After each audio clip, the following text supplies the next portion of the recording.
Hello and welcome. I am Mario Aquilina, Senior Lecturer in the Department of English at the University of Malta. We meet today for a book club session at the 2021 Campus Book Festival organized by the National Book Council. This particular book club event is being held in collaboration with the Department of English at the University of Malta and the Department of English Student Association, better known as DISA. The book we will be discussing today is Firebird, a memoir by the acclaimed American poet, memoirist, and essayist, Professor Mark Doty. Mark Doty's career and the list of publications and awards he has received are indeed impressive, and I will only mention a small selection of them in this brief introduction. His first collection of poems, Turtle Swan, was published in 1987. Since then, Mark has been a prolific writer of poetry, and his collection, My Alexandria, published first in 1993, won the National Book Critics Circle Award and subsequently the very prestigious T.S. Eliot Prize for Poetry. His 2008 collection, Fire to Fire, won the 2008 National Book Award for Poetry. Apart from 9 volumes of poetry, Mark Doty has also published 3 memoirs. His most recent one is Dog Years, a New York Times bestseller and winner of the Israel Fishman Non-Fiction Award in 2008. His first memoir was the well-known Heaven's Coast in 1996, while Firebird, which is the book we'll be discussing today, was published briefly after in 1999. Mark Doty's poetry and his work in general will be the subject of an interview that Mark will hold with Professor James Corby in another event organized for the Campus Book Festival. Our remit today is narrower as we focus on just one book. Now, this event was supposed to happen a year ago, and Mark was supposed to be in Malta in March 2020, but we all know what happened. This year we can hold the event, but with a few limitations. We have 1 student due to the restrictions of the number of people that are allowed. And we also have, this is Corinne, who is going to be with us. And we also have a couple of students online who will be joining us in the discussion.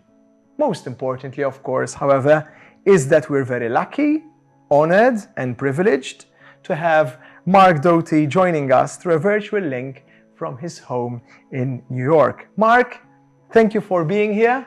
Such an honor to have you here at the Campus Book Festival. Thank you, Mario. Happy to be here. Here, in quotes. Okay. So, the way we will proceed is as follows. We'll begin with me asking a couple of questions to Mark about Firebird. Maybe he'll have the opportunity to read something for us too. Before then opening up the discussion to the students, there will be Corinne who will be asking questions both for herself but also to represent a number of students who have already discussed the book in a separate book club but could not be with us here today. We'll also have the students who are online asking questions later on. Okay, so let's start. Mark, one of the things that struck me in Firebird is that the book, like other memoir, is in many ways about the development of a self, right? You describe, description is one of your go-to, let's say, narrative techniques. You also trace what might be called the growth of a poet's mind, right? You show us their journey towards becoming a poet and artist.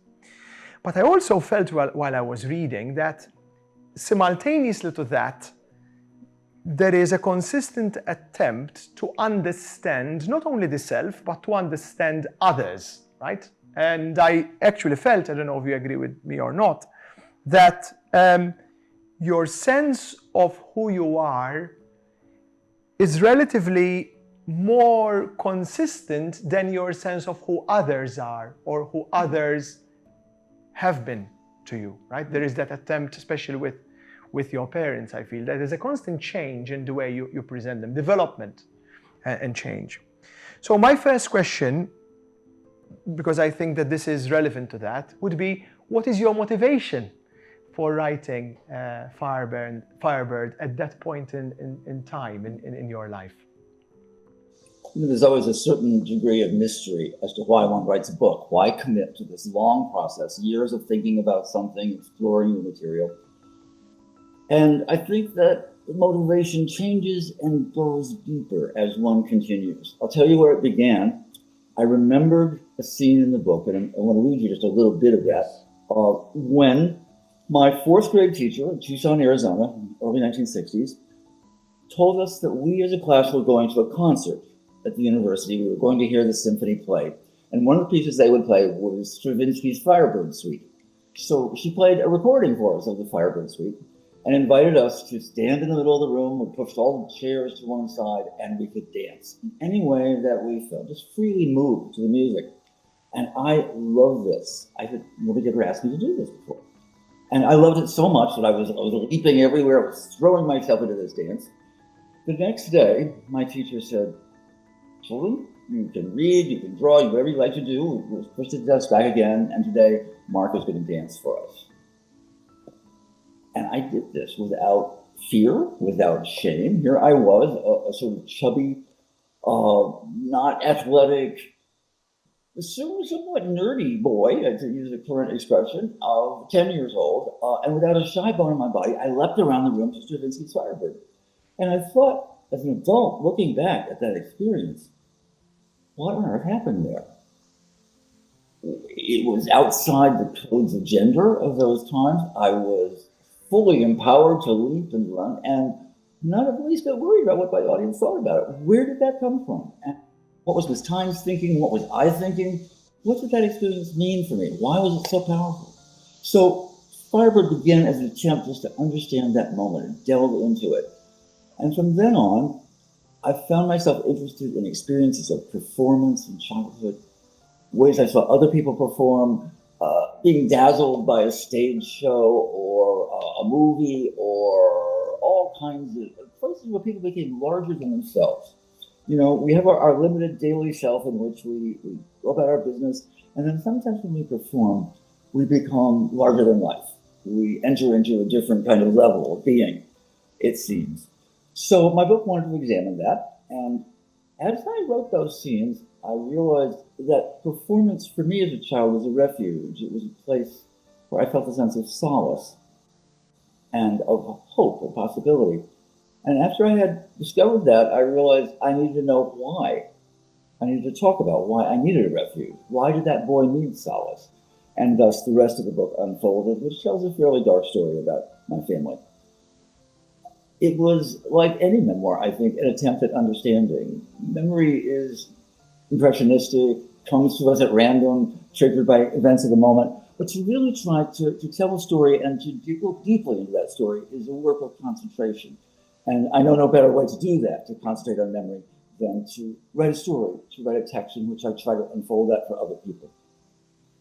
It's also a meditation on performance, on how what does artifice do for us? When we pretend, when we create ourselves, what are we doing? Excellent. So, a little bit. Yes, looking forward to that. Mm-hmm. Thank you. This is a midway book.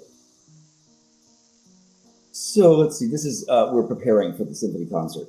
Another day, it is time to experience the music in another way with all of our bodies. All the desks in the classroom are pushed to the perimeter, creating an open space in the center in which we all stand. Miss Times tells us the story of the Firebird, how that phoenix immolates itself and dances in the flames, and then rises up again, radiant and new in the veils of its own ashes. We are to close our eyes, and then the music will begin.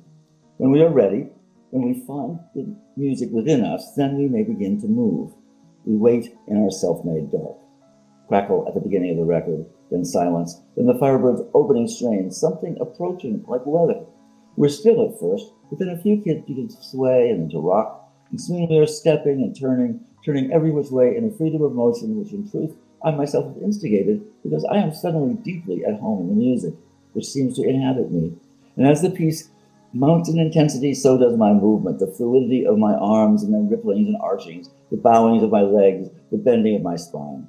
At first, I must be careful not to bump into them, but soon they become invisible to me, the other children. There isn't any classroom around me anymore.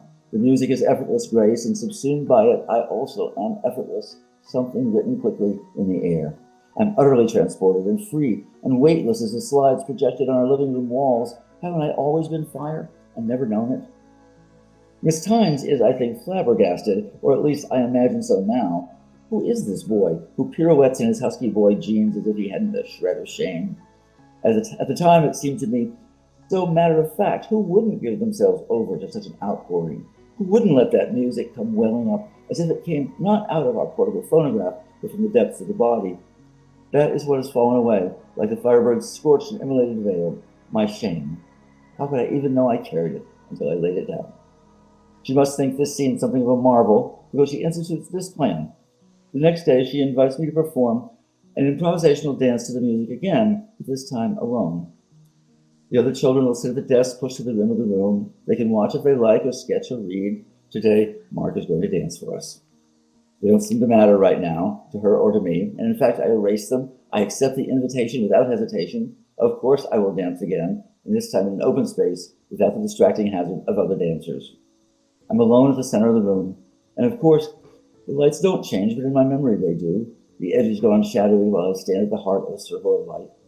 Opening swell of strings, looming on the horizon, waver the Firebird's theme, little glimmers of light in the depths of the forest. Scents of sandalwood and fragrant roots, mad skitter of violins, and I am lifted, all sudden speed and purpose. I am the Firebird. Nothing in my body holds me in place. If the other children watch, what do they think? Do they think of me at all? Do they find me a little ridiculous? Heavy little sissy in glasses and a plaid short sleeve shirt? No idea. Miss Tyne watches and appreciates that even she is receding into the dark ring which surrounds the space in which I am coming to live. Brilliant. I am the Firebird. That is, of course, the dominating symbol or motif throughout the book. But there are other motifs. There is the motif of the perspective box, for example, which recurs.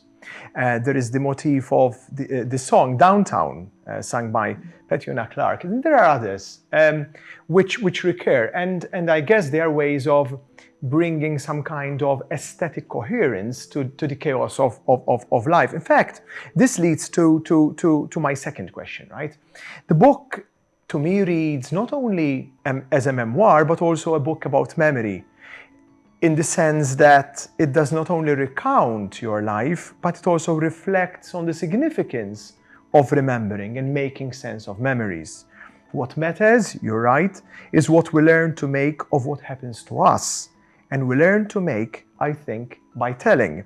So I see then a certain kind of distance at the moment of writing, an aesthetic distance, if you will, towards your material, which is also shown through perhaps the symbolism.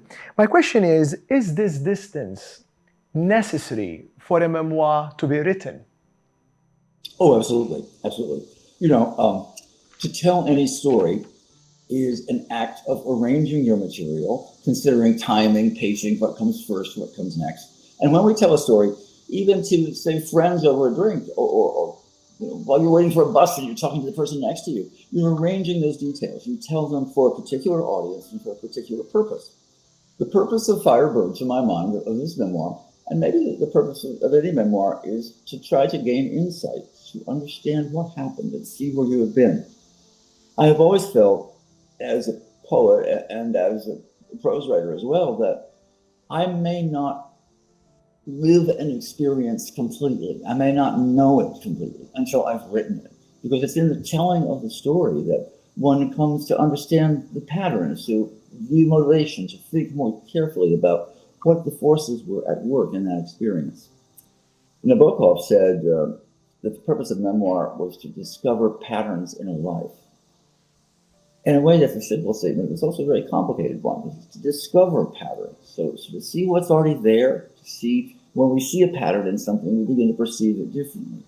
And this is the sort of principle of psychotherapy as well. When you tell the story of your life to a psychoanalyst or a psychotherapist, you are looking for patterns, seeing a dynamic, learning how something works. And that is also a quest for insight, an attempt to understand what made you the person that you are, what forces are at work. therapy believes that if you know the story of your life, you can change it. In that, not change what happened, but change your attitude towards it. And I suppose art suggests that too, that you can find a more harmonious pattern. You can make something, you can find the beauty or the dignity or the power in something that might not, or it might not usually be apparent.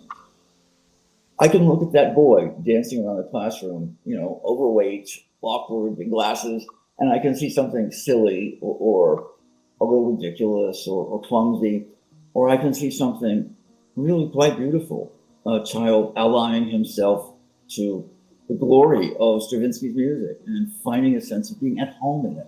That's why that passage ends, I'm coming to live in music. I'm finding a place where the self feels matched by the environment, where the self rises to meet the environment. Yes.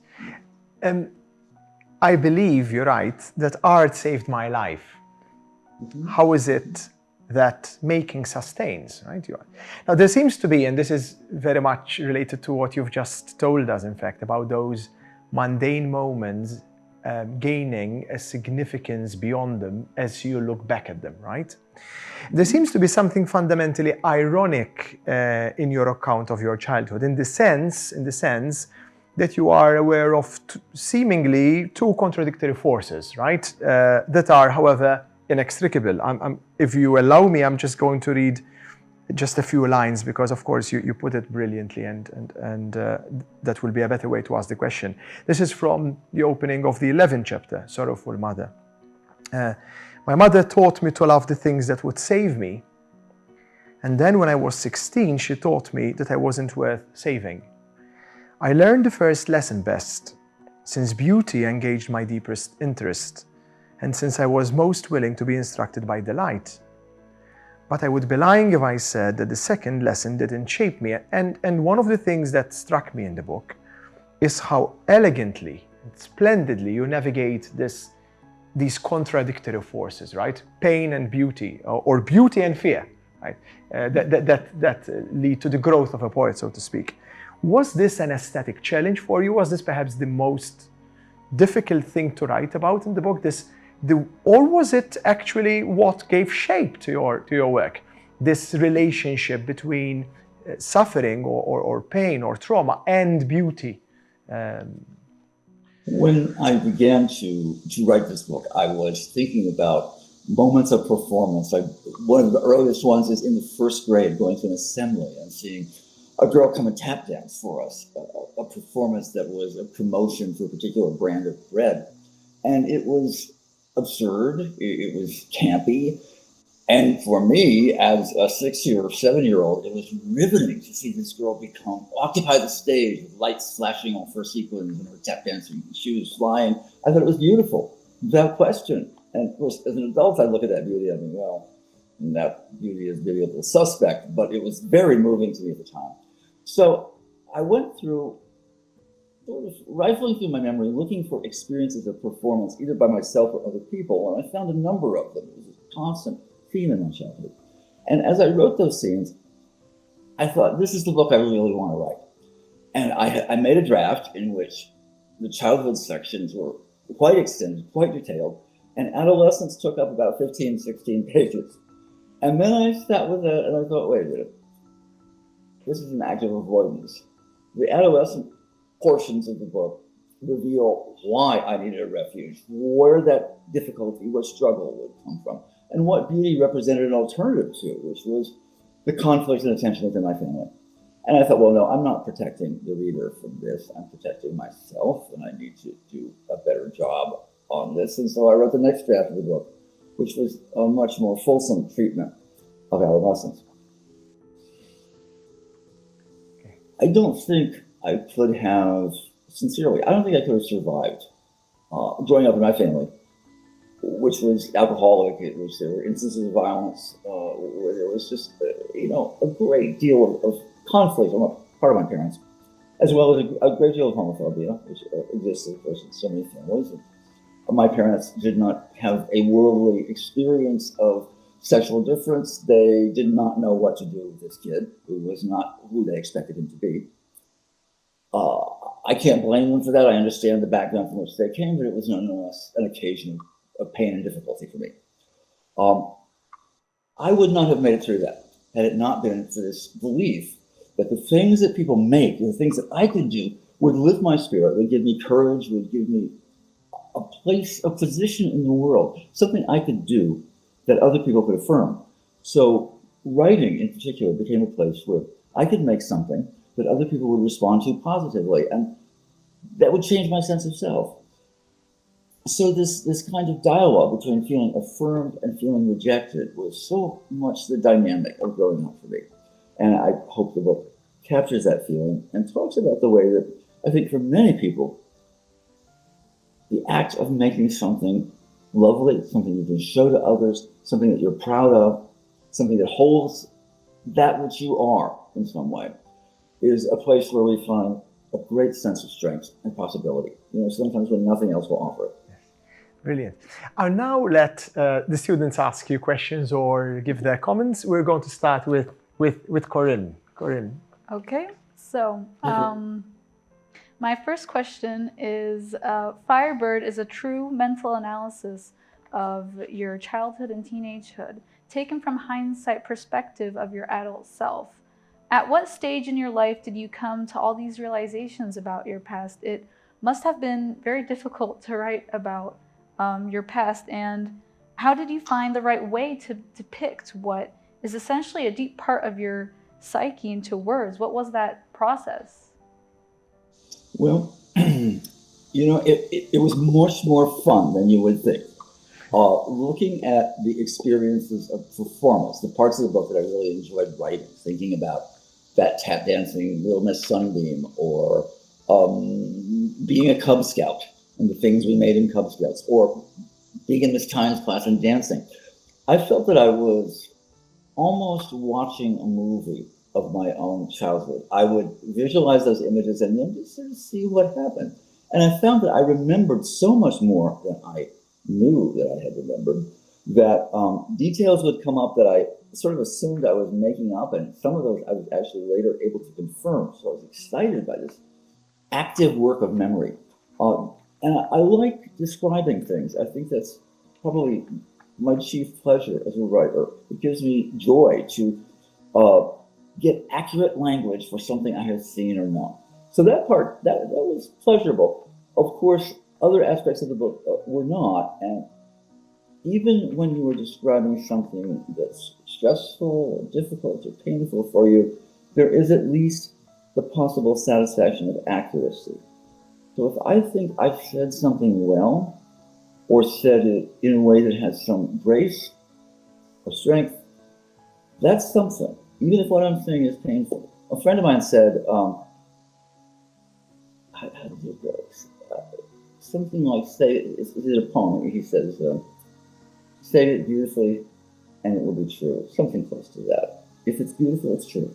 And I do believe that in a way, that if you can make something that is truly attentive to what happened, and you're really looking at it, you say it as carefully as you can, there's something powerful about that, that makes you, in other words, naming what was awful can be itself something that helps get you through it. Just to be able to say what it was, what happened here. Who were these people? I also want to say that I think, the memoir that I made then would be different from the one that I would make now, because memory is always a reconstruction, and it goes on as a kind of dialogue between the past, who you were in the past, and who you are now looking at it. It's not triangulated. And your position now is always changing as you get older, as you have different experiences. So Firebird is the best book I could make at that moment about these stories. And were I to write it again today, who knows what would change? I always think about the actor Dirk Bogarde, who apparently wrote about 6 memoirs about his childhood, which are wildly different from each other. His mother is a kind of inspiring force in one, and sort of a tyrant in another. And I haven't read these books, but I've heard about them, and it just totally intrigues me that it makes sense to me that one person could tell radically different stories of his own life. Yes, and that sense of change is also seen within the memoir itself. I think with changes in the different sections about how you think about your past. Let us bring in a question from our students online. I would suggest we start from Lisa. Lisa, can you unmute yourself, please, and ask a question? Let's go. Was it a difficult task to give a voice to individuals, your family, when this is your own memoir, and to be able to represent them in the way you want without any pressures from society? Well, yes. You want to be, I think that the memoirist wants to be fair to others and to attempt to make them seem real to the reader. If you treat other characters, if you treat someone as a villain, you just make them out to be dreadful, and you give them no variation and no complexity, the reader's not going to believe you. And if you make yourself just the hero of your own story, the reader's not going to believe you either. I mean, characters need to be rounded and convincing. And that means you have to try to find points of empathy with everyone in your story, which is, I think, a really good exercise. It's good for your soul to figure out, how can I bless any of these people? How can I refer to this? But it is really a challenge, because it is, if you've ever had the experience of being represented, if somebody has written about you, it's not fun. I'm now having this happen to me, and I didn't like it at all. It's sort of like it's my karma. I've written about all these people in my life, and somebody writes a book of a giant character, and not a very attractive one. So I understand that every writer needs to see the world as she or he does, and to try to tell your truth, but boy, your truth impinges upon the truth of others, and this complexity is just always going to be with us as writers. It's why some people write novels. You don't have the same culpability to people in your life. They might recognize themselves as changing that. But it's a perpetual problem, and there's also always the limitation of what you know. My parents are both gone for many years, and if I write about them, I'm operating without being able to ask them anything, or without their having the opportunity to correct me or to offer another possibility or point of view. In some ways, you can't really do that anyway. I felt when I turned in my manuscript this is a related piece. I talked about my sister getting married in a beige dress, this? And I speculated as to why. And the copy editor for the manuscript wrote in the margin, why don't you just ask her? And it shocked me completely, because it never occurred to me. And the reason it never occurred to me is because it's not a book of history. It's not about going and finding out from other people what the facts are. It's about how it felt to be there then, and how it felt to be in that childhood, trying to make sense of the world. So it is a book that is allegiant to memory and not to history, and that sort of shifts things too. If you're just being allegiant to your memory isn't always fair to everybody. And that's the way it is, because memory can't know everything. Right? Yeah. So people have to accept that. The problem is, within the family, that when a book comes out, if you're the only writer in the bunch, you are the author. You write the authorized version. You have authority, and that can be very difficult for families, because you're the one who's now told the story that is going to be accepted as the official story, or a story that might be remembered. Yeah. The past is a foreign country, right? They do things differently there. Okay, let's bring in Andrew. I think Andrew has a question too. Good afternoon. I have a question regarding, it's a bit of a reference to a bit from the book in the chapter, I can't remember the title, hold on, Samson in the Temple. For you, sir, the question is, what is something you would say to young queer people now? Is there any advice you would give to them? The best, I think the best comes from, in spirit anyway, comes from this campaign. It gets easier, it gets better. The world is so different, and now we have a kind of visibility for queer people that was totally unthinkable when I was young. I felt I was the only one for a great distance around me, and of course that was not true, but I couldn't see it any other way. Now, I think any young queer person in much of the world knows there's a community out there someplace. There's a place you can go. You will be able to join, and you might be able to have a better life, but it's going to feel very, very far away. And I think we need to hear again and again, you're not alone. You will, if you are indeed a young person who living with your parents, you have a limited number of choices and a limited amount of freedom right now, but that's going to change. You will move forward. You're at a kind of point in your life where you're getting ready to launch further into your own independence, and it will get better. So remember that whatever is causing you grief right now, it's going to feel different for a couple of years' time. If you hold out, take a deep breath, take care of yourself, things are looking up. That's great. Thanks, Mark. There's a moment in the book when the hospital episode when a nurse comes to speak to you and you're waiting for something, but that something is never said, and you talk about how much of a difference that would have made. Right? Oh my goodness, yes. And of course, I found out later that there were other young gay men in my high school, there were teachers, people I knew around me who had these secret lives I knew nothing about. But it just was invisible and unavailable. And anything about us is kept unspoken. Yeah. The results are profoundly toxic. It's a really dangerous thing. Yeah.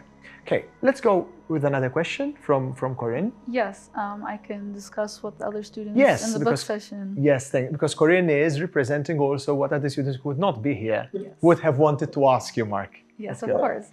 So Christine Barbara claimed, narrative fragmentation seems to make his readers complicit in the construction of his memoir. And Martina Villa continued, how do you select what to add to the memoir, and how important was the technique of fragmentation? I think, as far as fragmentation goes, this is not a super fragmented book, right? It should jump around more than it does. It's relatively linear in its chronology. Yes. Every now and then it bumps forward into the future, but it's fairly straightforward in stream of time. There are, of course, these scenes that are selected, scenes of performance that organize, especially the first half of the book, are strung along like beads on a wire, and there are things that are left out in between them. And of course, as readers, we want to be grateful for what's left out. Nobody needs to read all the life. What we like, I think, what we value are scenes that suggest the whole. So to give the part is a way to suggest everything else. And I hope that I've chosen the parts that are resonant, that are metaphoric, and that tell you about the things that you're not seeing on stage. What can you infer about these people from what you do see? Juxtaposition, holding one part against another is very much part of the toolkit of the poet too. That will place this scene by this scene, this image next to this one, and meaning gets created in the sparks that fly between them. So I hope that that's what we're doing. Yes. If I may add onto this, there is linearity, as you write, in terms of time, right, in the book. Mm-hmm. But every time it's almost a different thematic take, even though there are, of course, recurrent motifs, and the titles of the different chapters suggest that, right? Until you then, in the final section, move forward by a couple of decades, or perhaps even more, into the future.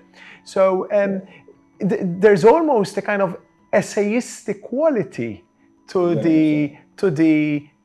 your takes and to different moments of it. Would you agree with that? Yeah, I would, because I think each of the chapters takes a particular image as an emblem that is usually in the title, and then kind of looks at experience through that lens. And you're right, and then sets it down, takes another in the next. So the Firebird chapter, for instance, or the Where Your Love Like Heaven chapter, which is concerned with like psychedelics and that kind of change of perception.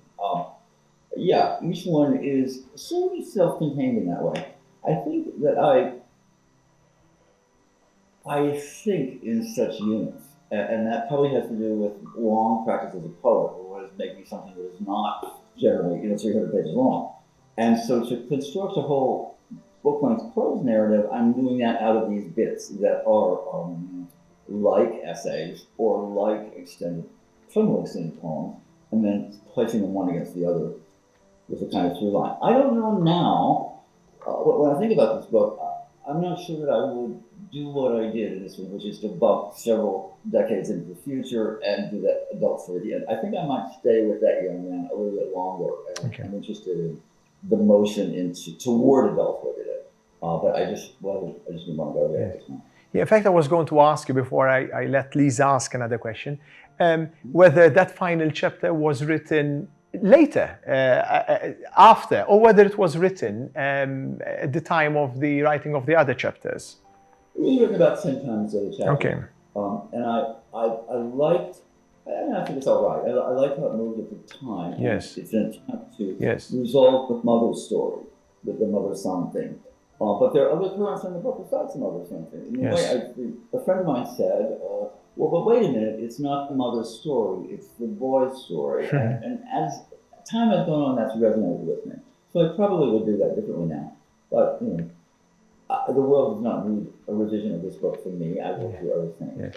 Yeah. It's probably a bit of both, you know, right? A number of times I am my mother's son, so that is, I think, a recurrent motif, I think. Lisa, I think you have another question? Yes.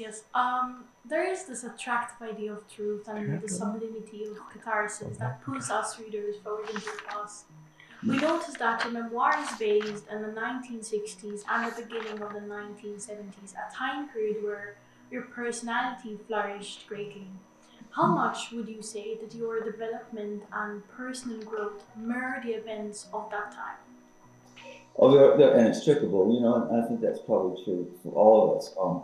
Memoir cannot be solely individual history because there is no such thing as solely individual history. You know, individuals are part of a social context, and whether you usually were not so aware of it at the time, but the culture in which we find ourselves, the currents of those times, what's cooking in the world is cooking in us. So I think that's very much on stage here, the desire for expansiveness, for a greater degree of freedom, for a kind of shedding of convention to discover who we are if we're not behaving conventionally, you know, is very much active in the book. Perceptive comment. Thank you. Okay. Mark, one of the things that I noticed while reading the book is that there seems to be a kind of shift towards the end from a more persistent and consistent use of the first person I to the we and the you. Oh. And there is the use of you know, there is this movement between the particular story of the individual and abstraction, which happens, let's say, more obviously towards the end, right? This movement between you understanding your own life and you then relating to the reader in terms of, I don't want to say lessons, but let's say thoughts, reflections, which are relevant to the others. How important is that to the writing of the memoir? When does one move from the I to the you in the memoir? Well, you know, I think that varies a great deal according to the temperament of memoirs and the purpose of the text. Initially, in Firebird, I found that when I came to write certain scenes in the book, such as there's one where I'm practicing being a model, looking at my sister's mirror, and I break a glass when my father walking through and cuts his foot. I could not write that in the first person. The part where my father is about to hurt himself or get hurt shifts from first to second person, and I'm addressing that boy as you, because there's something horrifying about it, and I can't be in his skin. I have to stand away from it and talk to him instead. So first the pronoun shifts were a way of kind of self-protective and a way of making something immediate. And this happens in terms of tense too, which sometimes shifts from past tense into present. The fluidity around that's designed to make certain experiences stand out more, to make them more vivid and inescapable for the reader. Later on, you're right, there is that sort of, you know what it's like to do this, so haven't you felt that kind of truth? To some degree, I'm stealing that from the great German poet Rainer Rilke, who couches his spiritual truths or statements as questions. Haven't you? Don't you know? Don't you think? All it does it. It's a wonderful way to get away with something, to get away with being able to preach you or making a pronouncement. It's not always conscious on my part. I guess it has to do with seeking community in a way. When you're talking about these sort of depths of yourself, and some often private sorts of sense of revelation, it's makes one hungry for company, you know? Yeah. So there's a way in which turning to the reader and saying, do you know how this is like? Is a way of asking people to join with me, or maybe it's a way of inviting people who have similarly felt isolated or disconnected to join in some different sort of community. Yeah, I mean, and this company, which you talk about towards the end of your book, is also something that Claire Bayada wanted to ask you about, right? Claire wrote the following: I feel that Mark Doty is telling us that these episodes and fragments do not just represent memory, but do put us in a kind of context, right? To show us that what we need to think and that we need to think and walk in his shoes. And I guess Claire's comment relates therefore to the relation that you establish as a memoirist with your readers, right? And this is what I wanted to ask you. Who are you writing for? And who is your audience when you're writing the memoir? You know, many years ago, it's culturally specific comment. I remember being maybe 15 or so, and in the back of some alternative newspaper was a coupon you could send off to a commune in New Mexico, and you sent $2 or something. You got back a big hand-printed, stitched-together book. It was called "Be Here Now." It was by Balaram Das, and it was an early version of what later went on to be a trade publication. The book has stayed around quite a bit. And it's kind of a metaphysical handbook about being present, about consciousness of the moment. And I love this book. And one thing that struck me, especially, that was the cover. On the cover was a drawing of a kind of mandala, a circle with fire, light, and inside of it was a chair, an empty, decorated chair. The idea being that you could come and sit there, that this space was an invitation to you to be in the center of things. I've always remembered that image, and when I think about my reader, that's what I envision, that chair. Anybody can come in there and sit down and listen. And I think it's a space of focus and of openness. And that's, I want to talk to anybody who will just let down their guard, stay there, and just listen for the moment. And it's not even so much that I want them to listen to learn about me, is that I want for us to be there together in the moment. And as much about themselves as about me. So that's story one. Here's story two. After this book came out, I was on a book tour, and one of the places I went was to a program in Minneapolis that was for gay and lesbian youths who were at risk of homelessness. Some of them were homeless. Some of them had been thrown out by their parents. Some of them were close to it. We met.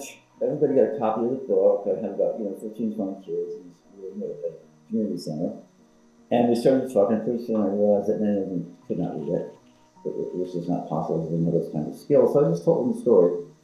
It was a wonderful experience because they were all kids who had felt like the speaker in the book, alone, disconnected, and pretty hopeless. What would become of me?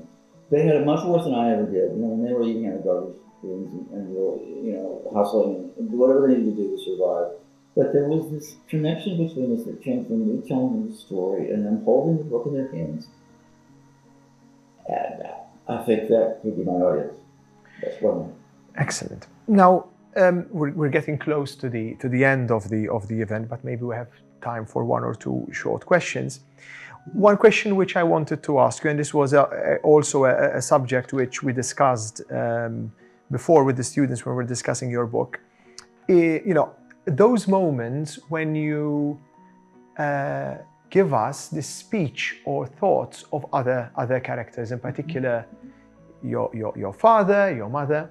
There is a particular moment, poignant moment, when you talk about the aspirations of your father that you were not aware before and that you became aware of later. A moment when your mom is in hospital and she is talking about her own experiences. How difficult are those moments to write about? Are they a simple reproduction of what one remembers, or is there an element of creation of character in those moments? It's almost not an answerable question, because simply to remember is to revise. We don't remember things exactly as they happen. Memory is like a wonderful film director who changes the lighting and emphasizes some moments and suppresses others. In other words, memory edits and behaves like an artist. So, first of all, what you remember, you have already changed. Second, in writing it down, you have to change it again, because you're trying to make it real to someone else. There's more description. You're leaving out things that are less urgent or don't contribute as much. There's only the act of arrangement. I tried to be faithful in those moments, as faithful as I could to who I think they were and what I think they said. Whether they would agree with that, I have no idea. You can't, right? Final question. The memoir was written, I think, 22, 23 years ago, more than 20 years ago. What are your thoughts about it now? How do you look back at it? Yeah, some reservations about the ending, and how I might work with that.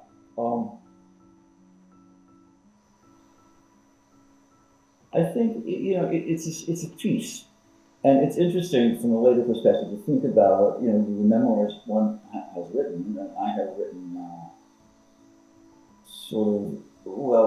two full-length memoirs, yes, and two other books which contain bits and pieces of my life in different contexts. They aren't as extended as this, and they all feel like sort of segments of a life, And I think about the American primitive painter Grandma Moses, who was very well known in the early 20th century. And she used to work on a big long canvas. And when somebody wanted to buy, it was a roll, And when somebody came to buy a painting, she would say, well, you want a 2-foot painting, a 3-foot painting. She'd take her scissors and slice them off. And the way I think about these memoirs is they are sort of continuous texts, and they are reflections of her life. And none of them on its own feels really complete to me. So, how could it? Because it's a part of working through something that is, thank goodness, still in process, and I hope it stays in progress a long, long time. So, I don't know if that answers your question. They feel both interesting and partial. Thank you, Mark. The generosity and the eloquence in your answers reflect, I think, the way that the book is written. I really thank you for that. I appreciate your being here today. So, thank you. We need to bring this event to a close, unfortunately. Before doing so, apart from thanking Professor Mark Doty again for his presence today, I'd like to thank the National Book Council for their organization of the Campus Book Fest. Thanks also to the technicians present today who helped in the production of this event. The Department of English, and for this opportunity also for me to moderate this event. The Department of English Students Association for their help in mobilizing student participation.